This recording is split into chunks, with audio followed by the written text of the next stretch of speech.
Good morning champions. आपका हमारे channel पे स्वागत है। चैनल का नाम है मैथ विद मोनू मास्टर वे। पिछली वीडियो में हमने इस चैप्टर की 2.2 एक्सरसाइज को कंप्लीट करवा दिया था। इस वीडियो के अंदर हम 2.3 एक्सरसाइज करेंगे भाई। ठीक है, इस एक्सरसाइज को करवाने से पहले आपको इस एक्सरसाइज से रिलेटेड जो डेफिनेशन इंट्रोडक्शन वगैरह आपको वो देंगे भाई। तो इसमें जो टॉपिक रहेगा आपका वो फंक्शन रहेगा भाई। तो रिलेशंस के बारे में आपको पहले बता दिया गया था भाई, अब फंक्शंस के बारे में बताया जाएगा। फंक्शंस होता है क्या भाई? ठीक है, मैं आपको इसको एरो डायग्राम के थ्रू यानी विद डेफिनेशन आपको दोनों चीज़ें समझा देता हूँ भाई। तो पहले जो फंक्शंस एरो डायग्राम से समझिए भाई। तो एक्चुअल में क्या फंक्शंस होता है, ठीक है, ये चीज़ें लिखना चाहो तो लिख लेना भाई। फंक्शन एक्चुअल में क्या होता है, एक स्पेशल टाइप ऑफ रिलेशन हो भाई। ठीक है, तो ये हो जाएगी it is a special type में, special type of a relation में। ठीक है, एक्चुअल में जो जो फंक्शन होता है वो क्या होता है, एक स्पेशल टाइप ऑफ रिलेशन है। रिलेशन की ही कोई टाइप होती है, स्पेशल टाइप हुआ है, उसके पर्टिकुलर ही डेफिनेशन होती है। तो इसके जो डेफिनेशंस में क्या होता है, जो फंक्शंस का जो एवरी एलिमेंट होता है भाई, एवरी एलिमेंट्स, ठीक है, every element of a domain, every element of domain has one and only one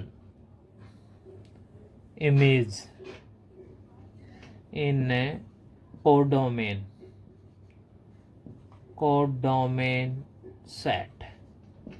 ठीक है, तो इसमें आपको ये बात समझनी पड़ेगी। एक तो क्या होता है, जो फंक्शन होता है एक्चुअल में स्पेशल टाइप ऑफ रिलेशन हो है, इसका जो प्रत्येक जो एलिमेंट होगा इसका डोमेन का, अपना जो सेट होता है शुरू में क्या होता है, ये डोमेन होता है। क्या होता है, डोमेन, और ये क्या होता है, कोड डोमेन। तो ये चीजें आपको डेफिनेशन समझने में काम करेगी। डोमेन का सेट है ये कोड डोमेन का सेट है, यानी इसका जो एवरी एलिमेंट होगा ना डोमेन का, उसकी क्या होगी, one and only one image होगी भी, केवल एक ही इमेज होगी, एक से ज्यादा नहीं होगी। यूनिक इमेज बोल सकते हैं आप इसको। किसके अंदर होगी, वह कोड डोमेन सेट के अंदर होगी, वही आपका क्या है, फंक्शन है। फॉर एग्जाम्पल, जैसे मान लिया मैंने ए ले लिया, यहाँ पे बी ले लिया, सी ले लिया, यहाँ पे 1 2 3 ले लिया। तो ए की इमेज यहाँ पे क्या है, 1 इमेज रीड करेंगे ऐसे भी, ए इमेज ऑफ 1, बी की इमेज क्या रहेगी 2, सी की इमेज क्या है 3। यहाँ पे 4 एलिमेंट ले लिया तो भी कोई दिक्कत नहीं है, लेकिन इसका जो एवरी एलिमेंट होगा ना उसकी image only one and only one होगी, यानी ए की इमेज कितनी है, 1 है। अगर हम पूछें बी की इमेज कितनी है, वो भी 1 है। 1 मतलब कितनी इमेज है, हाउ मेनी इमेज, तो 1 यानी कि कितनी है, 1 है इसकी इमेज। तो ठीक है, सी की इमेज कितनी है, वो भी 1 है। ठीक है, एक से ज़्यादा इमेज नहीं होगी, केवल एक इमेज होगी। तो एवरी एलिमेंट की होगी, वही आपका क्या होगा, फंक्शन होगा भाई। अगर आप ऐसे रीड करो भाई, इमेज ऑफ ए, तो इसको ये भी चीज़ें आपको सीखनी पड़ेगी। इमेज ऑफ ए क्या है, इज 1, और 1 की क्या होगी, प्री इमेज होगी ये। तो यहाँ पे लिखा जाएगा प्री इमेज में, pre image of 1 is a. तो ए की इमेज 1 है और 1 की प्री इमेज ए है। तो image of A is 1 and pre image of 1 is a. आगे बात समझ में आपको ये? तो ये डोमेन का सेट होगा, ये कोडोमेन का सेट होगा। इसका हर एक एलिमेंट क्या होगा, इससे रिलेटेड होगा और उसकी केवल एक ही इमेज होगी, एक से ज़्यादा इमेज नहीं हो सकती। वही आपका क्या है, फंक्शन होगा। अदरवाइज आपका रिलेशन होगा या फिर फंक्शन नहीं होगा। ये तो फंक्शन का डेफिनेशंस हो गए भाई। कौन कौन से फंक्शन नहीं हो सकते वो चीज़ें भी आप इसके अंदर देख सकते हो भाई। जैसे मान लो भाई, मैंने यहाँ पे ले लिया ए बी सी ले लिया, यहाँ पे ले लिया 1 2 3। ठीक है, तो नॉट फंक्शन के एग्जाम्पल दे रहा हूँ मैं। तो ये मान लो ए की इमेज 1 से रिलेटेड हो गई, तो बी की इमेज भी रिलेटेड होगी, लेकिन सी की इमेज मैंने रिलेटेड ही नहीं करी भी किसी के साथ भी। चलो यहाँ से इसके अंदर तो रह का कोई ना कोई एलिमेंट, कोई दिक्कत नहीं। तो सी की इमेज यहाँ पे कोई नहीं है भाई, तो सी की इमेज नहीं है, तो इसलिए भी क्या हो जाएगा आपका, ये नॉट फंक्शन हो जाएगा भाई। ये क्या है आपका, ये फंक्शन ही नहीं है। समझ में आई बात आपके? ये क्योंकि फंक्शन होना जरूरी है, ये क्लियर। इसके बाद देखो भाई, ये आपका नॉट फंक्शन का एग्जाम्पल हो गया। और एग्जाम्पल देख लो आप ये, और इसके अंदर मान लो देखो, अगर ए ले लिया, बी ले लिया, सी ले लिया, यहाँ पे 1 2 3 ले लिया। अब ए की इमेज 1 हो गई, ठीक है, ए की इमेज मैंने 2 भी ले ली, बी की इमेज 3 ले ली, और सी की इमेज भी मैंने 3 ले ली। तो देखो इसमें तो कोई दिक्कत नहीं, एक ही इमेज कितनी है यहाँ पे 2 हो गई, लेकिन होनी क्या चाहिए ओनली 1 भाई। कितनी इमेज होनी चाहिए ओनली 1, तभी तो फंक्शन होगा। यहाँ पे कितनी इमेज है 2 इमेज है, तो इसलिए आपका फंक्शन ही नहीं होगा। बी की इमेज 3 है, सी की इमेज 3, इसमें बी की इमेज पूछेंगे तो कितनी है 1 है, सी की इमेज पूछेंगे कितनी है 1 है। प्री इमेज डबल हो सकती है लेकिन इमेज आपकी केवल एक ही होगी भाई, तो ये भी आपका क्या होगा नॉट फंक्शन होगा भाई। समझ में आई बात आपकी ये। तो इस तरह का कोई एग्जाम्पल होगा अपना, वो भी क्या होगा नॉट फंक्शन का होगा भाई। ये कोई भी एलिमेंट नहीं रह सकता, एक से ज्यादा इमेज नहीं हो सकती। यहाँ पे एक से ज्यादा इमेज होगी, एक इमेज कितनी होगी 2 होगी, 1 और 2 1 एंड 2। ठीक है, प्री इमेज डबल हो उसका, जिस तरह सी की 3 की प्री इमेज कितनी है बी और सी यानी 2 है। प्री इमेज एक से ज्यादा हो सकती है लेकिन इमेज केवल एक ही होगी। आप डेफिनेशन को देख लेना ध्यान से भी, ठीक है। तो ये आपका क्या होगा फंक्शंस होगा भाई। ओके, तो ये फंक्शन के डेफिनेशंस मैंने आपको बता दिए हैं। अब इसके किससे रिलेटेड क्वेश्चन देखोगे और बाकी आपको थोड़ा बहुत ज़्यादा क्वेश्चन के अंदर भी समझ में आ जाएगा भाई।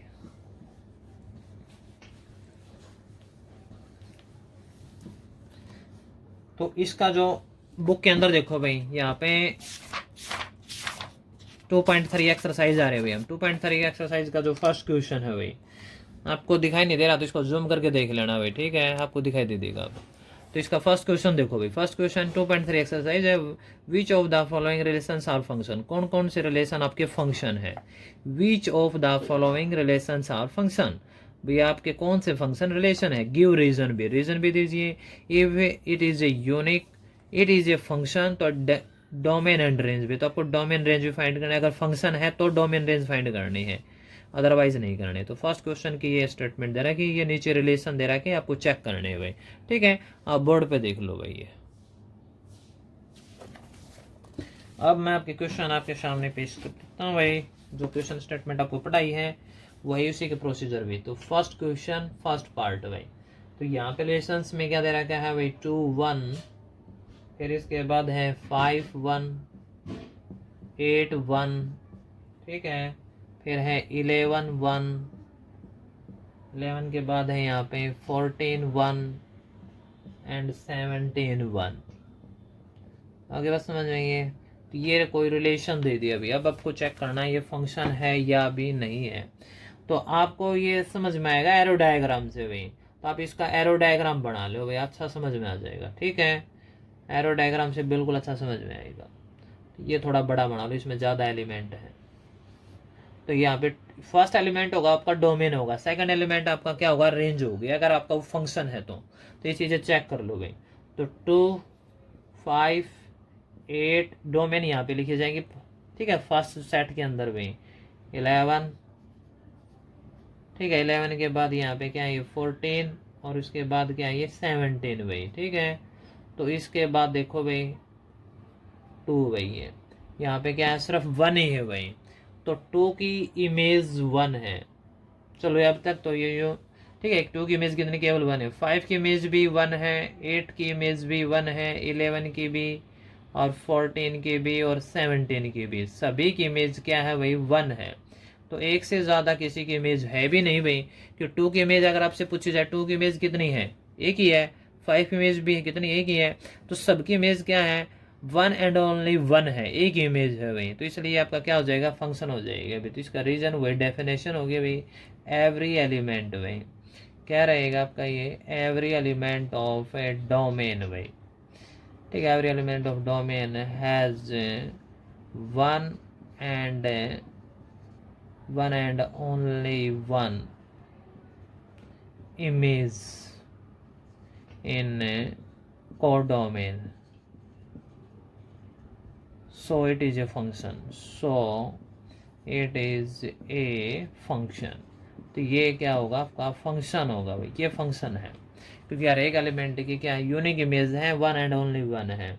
इसके डोमेन लिख लो भाई। अब डोमेन इसका क्या होगा भाई फर्स्ट एलिमेंट होगा भाई, वो क्या हो जाएगा 2 है 5 है 8 है 11 है 14 है 17, ये सारे डोमेन है। अब इसकी जो रेंज होगी भाई, तो रेंज इसका सेकंड एलिमेंट होगा, वो क्या होगा भाई 1 ही होगा। तो ये सारी की सारी रेंज एक ही एलिमेंट है, ये डोमेन हो गया।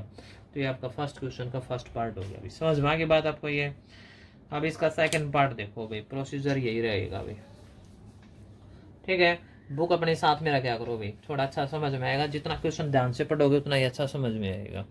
तो इसका सेकंड पार्ट, फर्स्ट क्वेश्चन का सेकंड पार्ट भाई, तो सेकंड पार्ट में क्या दे रखा है वो देखिए भाई। ठीक है, तो सेकंड पार्ट में रिलेशंस दे दिए भाई, इसके ऑर्डर पेयर दे रखे हैं, 2 1 है, 4 का 2 के साथ ऑर्डर पेयर है, 6 3 है, 8 4 है, 8 4 के बाद यहाँ पे 10 5 है, 10 5 के बाद है 12 6 है, 12 6 के बाद 14 7 है। ये ऑर्डर पेयर एंड रिलेशंस दे दिया भाई। अब इसको चेक करके बताना है भाई। ये तो प्रोसीजर आपका वही रहने वाला भाई। इसके हमें भाई एरो डायग्राम बना लेंगे भाई, एरो डायग्राम से अच्छा समझ में आएगा ये। ठीक है, तो एरो डायग्राम थोड़ा बड़ा होना पड़ा, ज़्यादा एलिमेंट हो तो ये आपका हो जाएगा 2 4 6। फर्स्ट एलिमेंट को डोमेन के अंदर लिखा जाएगा भाई 8, यहाँ पे हो जाएगा 10। ठीक है, तो 10 के बाद यहाँ पे क्या आ जाएगा अभी 12 एंड 14 भाई। नेक्स्ट एलिमेंट आपका रहेगा 1 2 3 4 5 6 एंड 7, ये एलिमेंट हो जाएंगे। 2 की इमेज 1 होगी, 4 की इमेज 2, 6 की 3, 8 की 4, 10 की 5, 12 की 6 एंड 14 की 7। ये रिलेशन में दे रहा है कि सारे के सारे, तो हर एक एलिमेंट की यूनिक इमेज होगी भाई। तो वही प्रोसीजर यहाँ पे लिखा जाएगा भाई। किसी की अलग तो इमेज कोई है नहीं भाई, समझ में आ गई बात है, क्योंकि 2 की इमेज 1 है। किसी की पूछे 14 की इमेज क्या है, वो भी 1, 1 का मतलब ओनली 1 है, नो नहीं कि वो नो तो 7 है ही है। लेकिन 14 की इमेज कितनी है भाई, हाउ मेनी इमेज, तो 1 है वो। 12 की भी कितनी इमेज है, 1 ही है। सबकी यूनिक इमेज है, ओनली 1 है, तो वही प्रोसीजर ही लिखा जाएगा। इसलिए आपका क्या हो जाएगा, फंक्शन हो जाएगा भाई एवरी एलिमेंट भाई। तो प्रोसीजर में यही लिखा जाएगा every element of a domain भाई, every element of a domain has one and only one image in a codomain, so it is a function।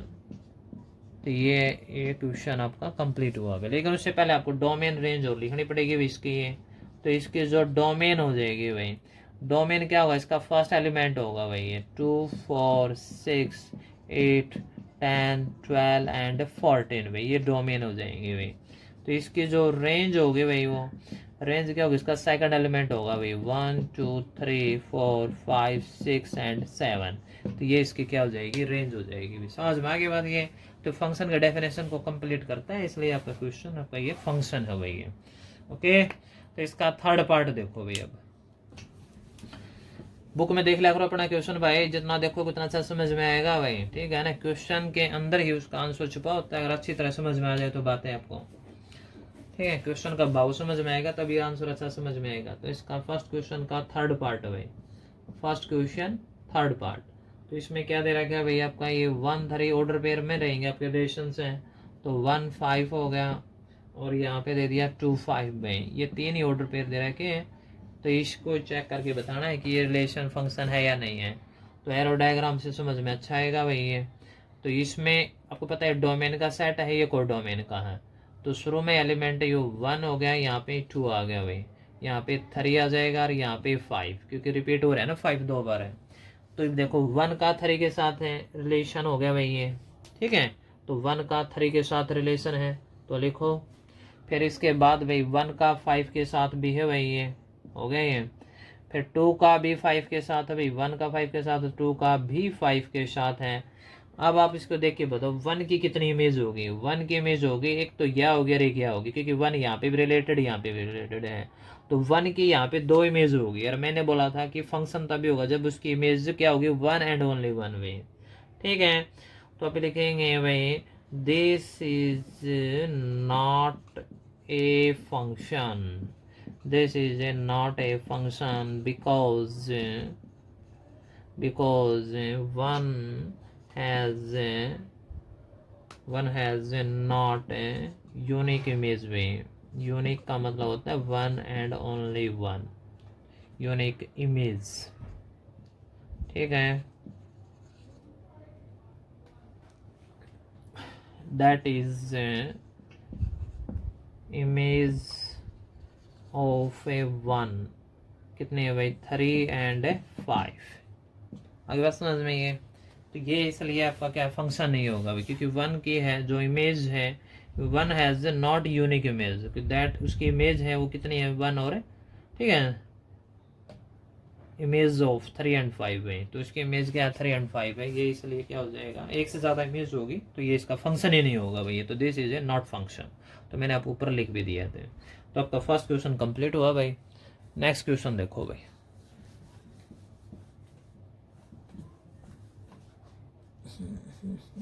Next question के अंदर क्या दे रहा है बुक में देखो भाई अपना, पहले आपको बुक के अंदर ही बताया जाएगा बाद में समझाया जाएगा भाई।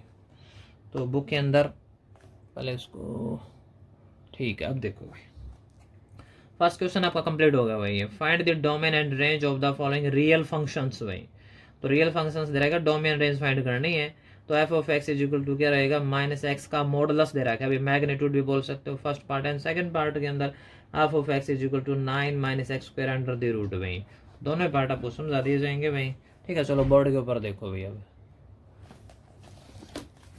तो बोर्ड के ऊपर इसमें देखो हमें क्या फाइंड करना है, डोमेन और रेंज फाइंड करनी है। तो सेकंड क्वेश्चन का फर्स्ट पार्ट देखे हुए यहाँ पे, इसके अंदर क्या दे रहा है, क्या है F of X is equal to minus X का मॉडुलस भाई। ठीक है बाहर माइनस एक्स का मॉडुलस रहेगा, हमें डोमेन और रेंज फाइंड करनी है। क्या फाइंड करनी है, डोमेन एंड रेंज भाई, दोनों ही चीजें हमें क्या करनी है फाइंड करनी है। ठीक है रियल फंक्शंस दे रखे हैं भाई, अगर वैसे नॉर्मल फंक्शन हो जाते तो कोई दिक्कत नहीं थी, तो यहाँ पे भी हो जाएगा नो प्रॉब्लम भाई। तो आपको पता है डोमेन पहले आपको फाइंड करनी पड़ेगी, बाद में आपकी रेंज आएगी, क्योंकि रेंज जो होती है डोमेन पे डिपेंड कर रहे हैं। तो इसमें देखो अगर मान लो मैंने एक्स की वैल्यू 0 ले ली भाई, तो यहाँ पे 0 का मॉडुलस करेंगे क्या आएगा 0 ही आएगा भाई। मान लो मैंने एक्स की वैल्यू 1 ले ली भाई, क्या ले ली 1, तो यहाँ पे 1 पुट करेंगे तो बाहर 1 है, 1 का मॉडुलस करेंगे तो क्या आएगा -1 आएगा। मान लो मैंने इसकी वैल्यू -1 ले लिया, बाहर तो माइनस ही रहेगा, रखनी वैल्यू इसके अंदर है। अब -1 का मॉडुलस करेंगे, बाहर तो माइनस रहना है, इस -1 का मॉडुलस तो 1 ही आएगा। समझ में आई बात। और देख लो मान लो माइनस मैंने 2 ले लिया, अब बाहर तो माइनस रहना है, -2 मॉडुलस के अंदर है, यो माइनस बाहर आएगा, लेकिन -2 का मॉडुलस करेंगे तो +2 आ जाएगा। ठीक है क्योंकि देखो -2 का जो मॉडुलस होगा ना वो तो आपका +2 होगा, बट इसका बाहर माइनस अगर यहाँ पे लगा देंगे तो ये भी क्या हो जाएगा माइनस का हो जाएगा, इसलिए -2 आ गया। तो आपने देखा होगा पॉजिटिव वैल्यू रख रहे हो कि पॉजिटिव वैल्यू रखी तो भी नेगेटिव आ रहा है, नेगेटिव रख रहे हैं तो भी नेगेटिव आ रहा है, क्योंकि बाहर नेगेटिव का साइन है। तो इस तरह इसकी जो रेंज आएगी वो क्या आएगी नेगेटिव की तरफ ही जाएगी, मिनिमम वैल्यू क्या रहेगी 0 रहेगी। डोमेन आपकी क्या है कुछ भी वैल्यू रख सकते हो, कुछ भी रखो, डोमेन आपका पॉजिटिव भी ले सकते हो आप नेगेटिव भी ले सकते हो। यहाँ पे जो वैल्यू पुट की जा रही है एक्स की वो वैल्यू सारी आपकी क्या है डोमेन, तो एक्स आपका डोमेन रहेगा भाई। तो डोमेन आपके ऑल रियल नंबर रहेगा भाई। ठीक है तो आप ये चीज़ें भी लिख लेना भाई, इट इज़ क्लियर दैट भाई, इट इज़ क्लियर दैट, या इट इज़ क्लियरली, ठीक है इट इज़ क्लियरली दैट है। ठीक है डोमेन आपकी जो हो जाएगी वो ऑल रियल नंबर हो जाएगी भाई, क्या हो जाएगी ऑल रियल नंबर, वो तो आपकी डोमेन होगी। और रेंज आपकी पर्टिकुलर केस में क्या है फिक्स होगी भाई, क्योंकि रेंज आपको वैल्यू पुट करके इसलिए समझाएगा कि जो रेंज आपकी वो 0 से लेकर नेगेटिव की तरफ जाएगी। तो इसको आप कैसे लिखोगे भाई, क्योंकि पता है नेगेटिव नंबर इस तरफ आएंगे, तो -∞ से लेकर 0 भाई। ठीक है तो 0 एक क्लोज ब्रैकेट में ले लेंगे और इन्फिनिटी को ओपन में, इन्फिनिटी आपकी ओपन में रहेगी भाई। समझ में आई बात, 0 से लेकर -∞, ये आपकी रेंज हो जाएगी। आई बात समझ में आपको ये, क्योंकि आपको एग्जांपल देके समझा दिया, मिनिमम जो रेंज की वैल्यू रहेगी वो 0 रहेगी, क्लोज इसलिए ले लिया क्योंकि 0 आ रहा है तो वहाँ पे 0 वैल्यू इंक्लूड है, फिर 0 से ऊपर चलता रहेगा, -1 आएगा, -2 आएगा, -3 आएगा, क्वांटम रखोगे तो क्वांटम नेगेटिव नंबर आ जाएंगे, पॉजिटिव भी। ठीक है पॉजिटिव कोई नंबर आएगा नहीं भाई, आगे बात समझ, सारे नेगेटिव ही आएंगे, इसलिए 0 से नेगेटिव की तरफ जाएंगे, ये रेंज हो जाएगी। समझ में आगे बात ये, तो ये आपका सेकंड क्वेश्चन का फर्स्ट पार्ट होगा भाई ये। नेक्स्ट क्वेश्चन देखो भाई, सेकंड क्वेश्चन का हमें सेकंड पार्ट आ गया भाई, फर्स्ट पार्ट आपको करवा दिया भाई, अगर वो नहीं समझ में दोबारा पूछ सकते हो भाई। इसका सेकंड पार्ट देखो भाई, स्टेटमेंट मैंने आपको पहले ही दिखा दी थी भाई कि सेकंड क्वेश्चन में 2 पार्ट है भाई। तो सेकंड क्वेश्चन का जो सेकंड पार्ट है वो देखो भाई, इसका जो सेकंड पार्ट क्या दे रखा है भाई, इसके अंदर दे रखा है भाई F of X is equal to under the root 9 minus X square भाई, ये दे रखा है भाई। डोमेन रेंज हमने इसके फाइंड करनी है भाई, डोमेन और रेंज।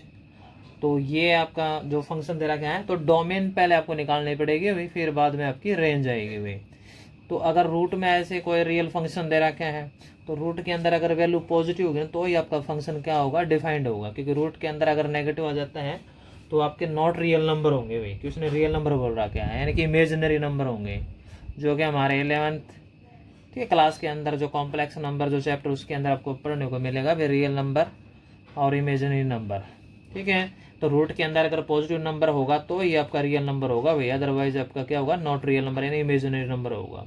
तो इसलिए इसको हम पॉजिटिव दिखाने के लिए क्या करेंगे भाई, एक तो आपका क्या होना चाहिए, एफ ऑफ एक्स डिफाइंड होना चाहिए भाई। कब होगा, F of X is defined when 9 minus X square greater than equal to 0 भाई।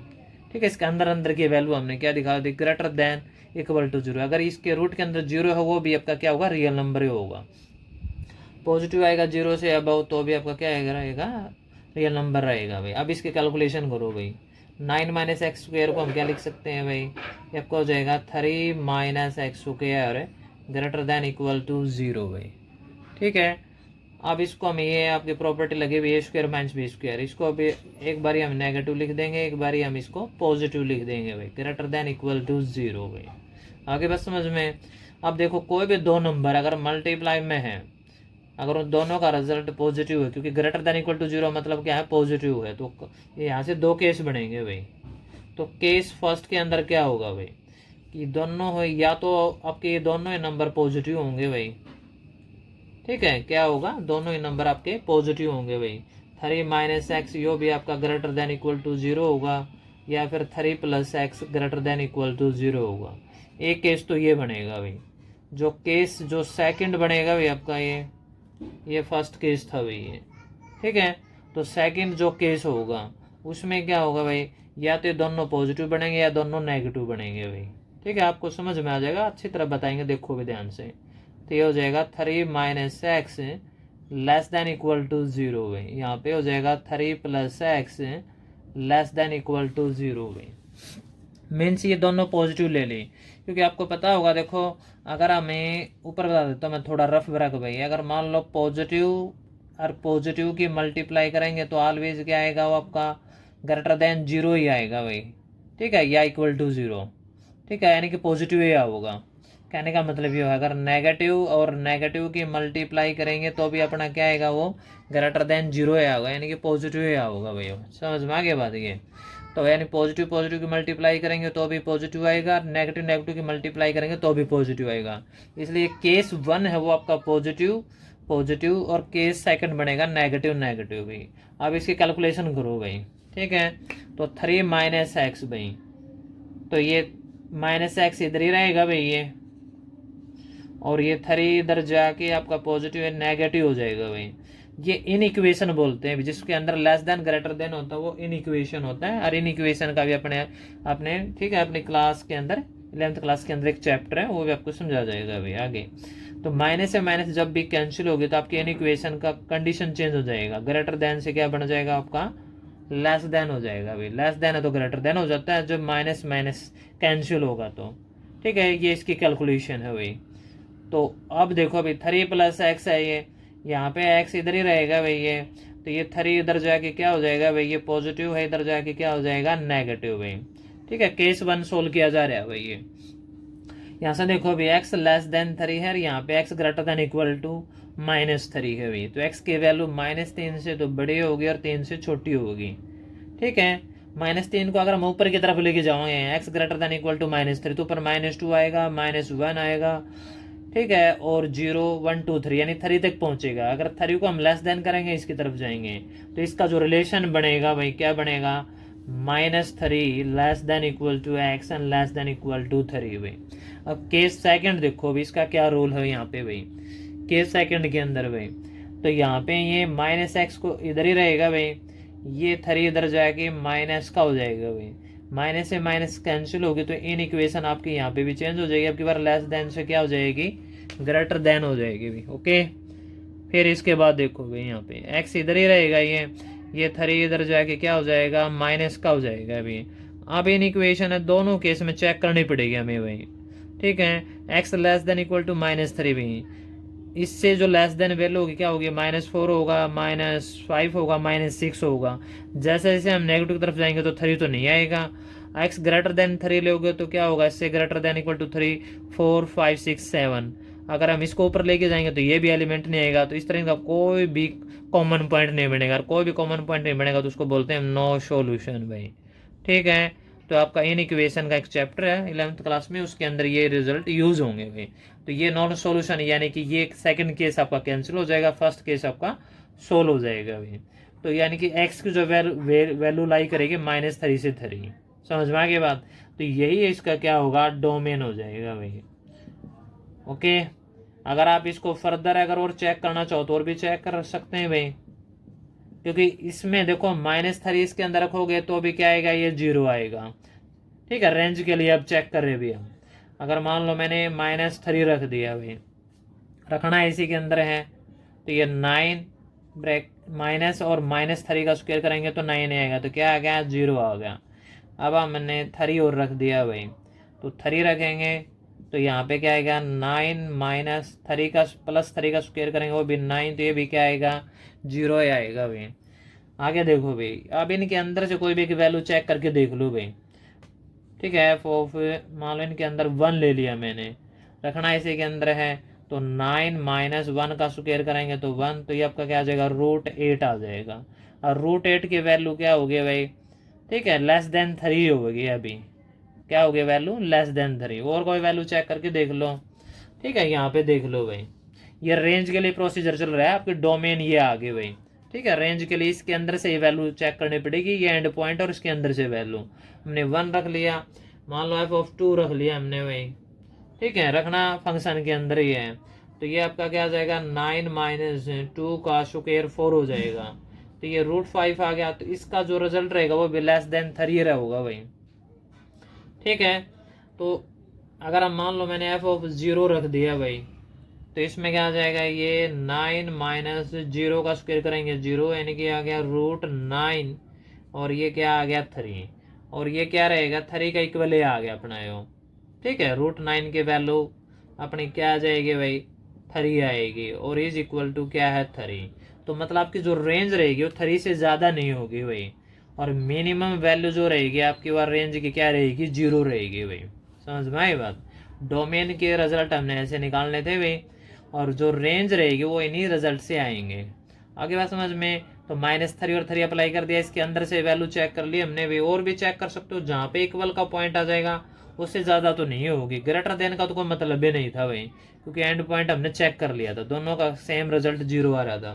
तो इसकी जो रेंज हो जाएगी भाई, जो मिनिमम जो वैल्यू रहेगी आपकी क्या रहेगी, वो 0 रहेगी, और जो मैक्सिमम वैल्यू रहेगी आपकी 3 रहेगी, ठीक है, क्लोज इंटरवल में भी। तो ये इसकी क्या आ जाएगी, रेंज आ जाएगी, ठीक है। तो इस वीडियो के अंदर भाई हम इस एक्सरसाइज के इतने ही क्वेश्चन करवाएंगे भाई, ठीक है। अगर आपको वीडियो अच्छी लगती है इसको लाइक और शेयर भी कर देना भाई, ठीक है। अपने दोस्तों के पास भी शेयर कर दिया करो भाई। वीडियो के अंदर कुछ कमियां वगैरह लगे तो वो भी बता दिया करो भाई, ठीक है। एक स्टूडेंट का आउटपुट एक टीचर का फीडबैक होता है भाई, ओके। मन करके पढ़ते रहिए भाई, आगे बढ़ते रहिए भाई। जय हिंद, जय भारत भाई।